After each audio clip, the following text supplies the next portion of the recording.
Guna membantu warga Aceh yang terdampak bencana, Menteri Pertanian Amran Sulaiman membeli 40 ton cabai dari petani di Aceh. Cabai yang dibeli dikirim ke daerah yang membutuhkan dan selebihnya diangkut ke Jakarta. Kemudian selebihnya kita angkut ke Jakarta. Kami langsung kirim uangnya, bayar kontan di lapangan. Kenapa? Kasihan saudara-saudara. 40 ton cabai dibeli dari sentra pertanian di Kabupaten Aceh Tengah dan Bener Meriah. 15 ton dikirim ke Jakarta menggunakan pesawat Hercules TNI Angkatan Udara dari Bandara Rembele ke Bandara Halim Perdana Kusuma. Sisa pasokan akan disalurkan ke sejumlah daerah yang mengalami lonjakan harga cabai. Panen di saat gempa, kita kirim ke daerah-daerah seluruh Aceh Medan yang butuh. Kemudian selebihnya kita angkut ke Jakarta. Kami langsung kirim uang. Kementerian Pertanian bekerja sama dengan pedagang cabai di Pusat Informasi Pasar Induk Ramat Jati untuk memastikan distribusi berjalan lancar. Tim Liputan iNews melaporkan.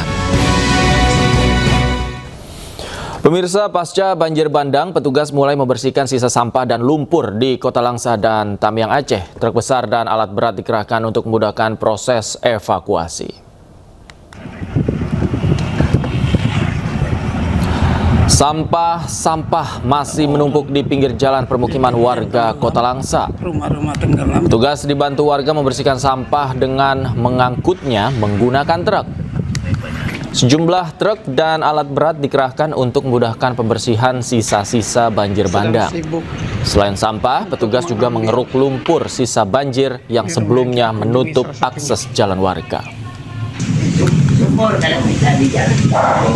Kami di sini sedang dibersihkan.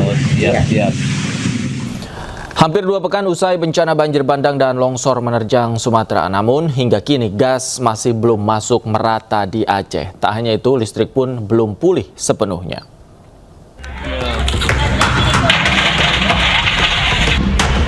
Hingga kini warga di Kabupaten Pidi Jaya Aceh masih kesulitan mendapatkan gas LPG. Bahkan di dapur umum posko pengungsian, warga harus memasak dengan menggunakan kayu bakar. Selain stok yang terbatas, akses jalan menuju Desa Dayah Usen, Kecamatan Merah 2, masih sangat sulit dilalui. Nggak ada gas. Udah berapa hari ini nggak ada gas? Selama iraya ada gas. Selama banjir? Selama banjir yang ada gas. Makanya wak kamu yang penting masak. Terus dia bantu napa ke paju. Kayunya dari mana nih? Dari balik iraya. Tidak hanya itu, di Desa Munasah Mancang, Pidi Jaya Aceh, listrik masih terputus total. Untuk bertahan, warga berinisiatif merakit dan memperbaiki genset bekas untuk kebutuhan sehari-hari. Sebuah genset sudah cukup lama. Genset ini memang udah nggak aktif lagi. Kebetulan ada 3 genset yang semuanya rusak. Lalu pada saat kegelapan ini orang coba bikin, diambil yang bagus dari sini satu, dari sini satu. Ini yang nggak bagus dari sini nih dibuang, diganti dengan yang bisa pakai. Sehingga hiduplah ini ala kadar. Gubernur Aceh Muzagar Manaf pun menekankan pemerintah terus berusaha membantu warga. Bendera putih itu dapat seperti ada untuk perhatian orang lain lah, ya. Baik dalam negeri maupun luar negeri. Saya itu tidak lebih daripada itu. Masyarakat muda katanya sudah menyerah Pak, karena menyerah tak? Menyerah bagaimana maksudnya? Kenapa sanggup lagi? Bukan menyerah, soalnya apa adanya dari. Warga yang kini hidup dalam keterbatasan menanti bantuan pangan hingga perbaikan tempat tinggal mereka sambil tetap berjuang untuk bertahan hidup. Tim Liputan iNews melaporkan.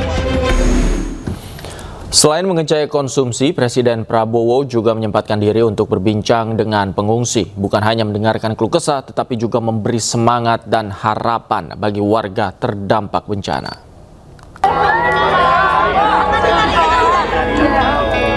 Presiden Prabowo Subianto tidak hanya mengecek kondisi bencana, Presiden juga mendengarkan curhatan para pengungsi.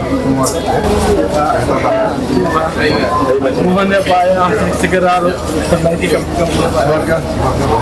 Kebetulan saya sendiri di rumah saya bisa menyelamatkan diri Pak. Tapi kami bingung Pak, kemana?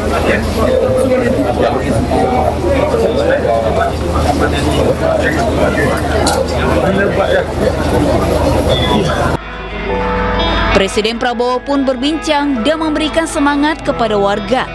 Bahkan Prabowo sempat menghibur warga di sana. Masih sekolah?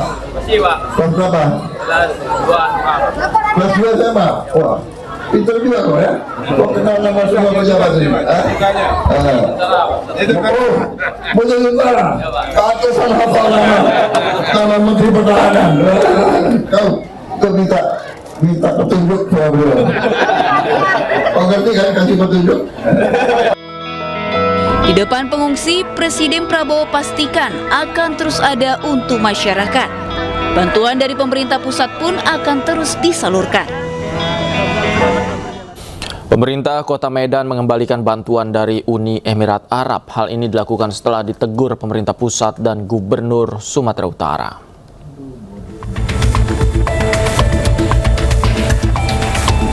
Bantuan Uni Emirat Arab yang telah diterima oleh pemerintah Kota Medan akhirnya ditarik dan dikembalikan ke Uni Emirat Arab. Hal ini dilakukan Pemkot Medan usai ditegur pemerintah pusat dan Gubernur Sumatera Utara lantaran pemerintah belum membuka diri untuk menerima bantuan dari pihak asing.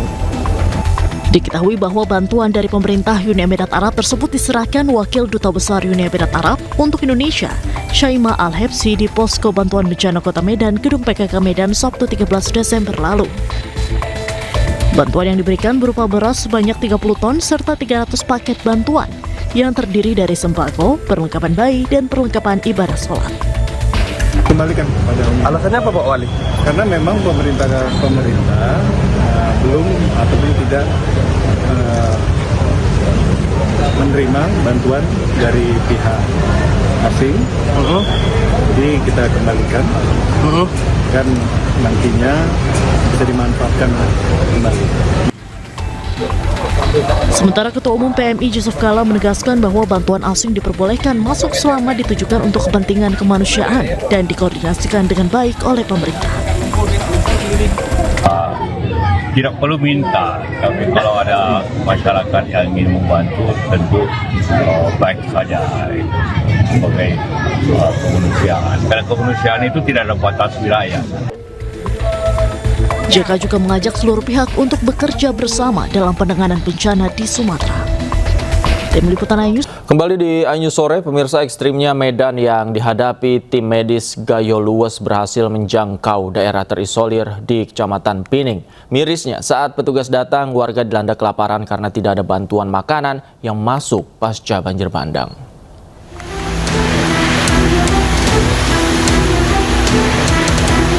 Tim kesehatan didampingi TNI berhasil menembus daerah terisolir yaitu Kecamatan Pining, Kabupaten Gayo Luwes. Perjalanan ini mereka tempuh selama 9 jam. Panjangnya durasi perjalanan dikarenakan jarak sejauh 18 km terputus pasca banjir bandang dan tanah longsor akhir November lalu.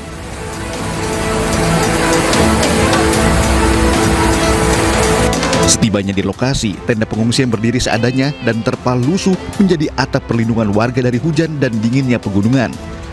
Persediaan makanan pun mulai menipis dan banyak anak-anak yang mulai kekurangan nutrisi. Ini keadaan masyarakat di sana sangat menyedihkan. Mungkin sudah mulai ada anak-anak yang mulai kekurangan gizi karena dampak dari penjatahan logistik, penjatahan makanan, penjatahan beras yang tidak semua bisa mendapatkan seperti kita di daerah-daerah yang tidak terisolir.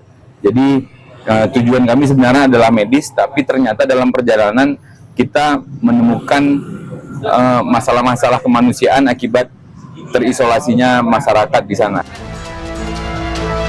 Hingga kini Kecamatan Pinang masih membutuhkan perhatian serius. Selain layanan kesehatan berkelanjutan, pasokan logistik dan akses menjadi kebutuhan mendesak agar krisis kemanusiaan di Pining tidak semakin memburuk. Dari Kabupaten Gayo Luas, Aceh, Dosaino Ariga, iNews melaporkan. Pemirsa, jembatan Tenge Besi di Bener Meriah Aceh yang runtuh akibat dihantam banjir bandang beberapa waktu yang lalu kini mulai bisa dilalui kendaraan roda 4.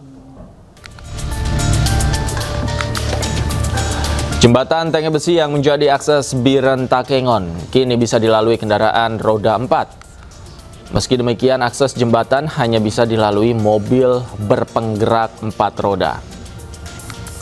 Itu pun mobil harus menyeberangi aliran sungai, bukan di atas jembatan. Sebelumnya, jembatan Tenge Besi dan akses jalan rusak parah sepanjang 2 km yang membuat warga terisolir.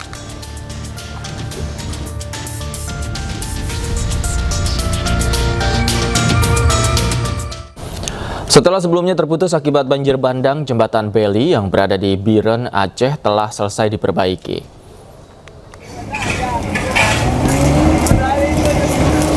Jembatan yang menghubungkan Kabupaten Biren dengan Kota Lok Sumawe telah berhasil dibangun kembali. Bantuan untuk warga pun sudah bisa disalurkan ke sejumlah lokasi terdampak bencana. Pembangunan jembatan makan waktu selama 16 hari, yaitu sejak 2 hingga 18 Desember 2025. Meski terhitung cepat, namun pembangunan jembatan dipastikan sesuai standar keselamatan dan kelayakan fungsi. Oke, terima kasih saya kepada Bapak Presiden Prabowo dan seluruh jajaran TNI yang sudah berpartisipasi untuk melaksanakan jembatan ini, dan kami bisa melewati jembatan ini dengan baik. Mudah-mudahan ke depannya lebih baik lagi.